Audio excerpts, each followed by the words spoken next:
YouTuber சவுக்கு சங்கரின் வலது கையில் எலும்பு முறிவு ஏற்பட்டிருப்பதன் மூலம் சிறையில் தாக்கப்பட்டது உறுதி செய்யப்பட்டுள்ளதாக அவரது வழக்கறிஞர் கோபாலகிருஷ்ணன் தெரிவித்துள்ளார். அவருடைய கூற்றுப்படி, அவருடைய வாக்குமூலத்தின்படி அடிக்கப்பட்டிருக்காரு. அதனால தான் ஃப்ராக்சர் ஆகிருக்குங்கிறது இன்னைக்கு உறுதி செய்யப்பட்டிருக்கு. ஏன்னா அவரை ரிமாண்ட் செய்யும்போது ஜெயமோனில் போன கடந்த சனிக்கிழமை 4ஆம் தேதி ரிமாண்ட் செய்யும்போது இடது கையில் இருக்கிற காயங்கள் குறித்து தான் குறிப்பிட்டிருக்காங்க.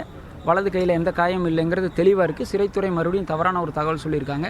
இடது கையில் தான் காயங்கள் இருக்கிறதா சொல்லி ரிமாண்ட் ரிப்போர்ட்டில் தெளிவாக இருக்குது. இப்போ ஃப்ராக்சர் ஆகிருக்கிறது வலது கையில். அது அடித்ததுனால தான் ஃப்ராக்சர் ஆகிருக்குன்னு சொல்லியிருக்காரு.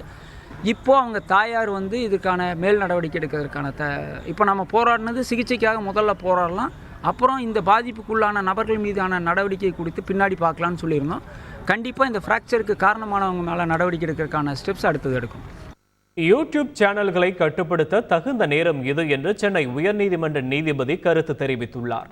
பெண் காவலர்களை அவதூறாக பேசிய சவுக்கு சங்கரின் நேர்காணலை ஒளிபரப்பிய யூடியூப் சேனல் தலைமை நிர்வாகி ஃபெலிக்ஸ் ஜெரால்ட் மீது வழக்கு பதிவு செய்யப்பட்டுள்ளது. இந்த வழக்கில் தன்னை கைது செய்யக்கூடும் என்பதால் முன்ஜாமீன் கேட்டு ஃபெலிக்ஸ் ஜெரால்ட் சென்னை நீதிமன்றத்தில் மனு தாக்கல் செய்திருந்தார். இந்த மனுவை விசாரித்த நீதிபதி குமரேஷ் பாபு ஒரு வார காலத்திற்குள் பதிலளிக்கும்படி காவல்துறைக்கு உத்தரவிட்டு விசாரணை அடுத்த வாரத்திற்கு தள்ளி வைத்தார். மேலும் விசாரணையின் போது யூடியூப் சேனல்களை கட்டுப்படுத்துவதற்கான தகுந்த நேரம் இது என்றார்.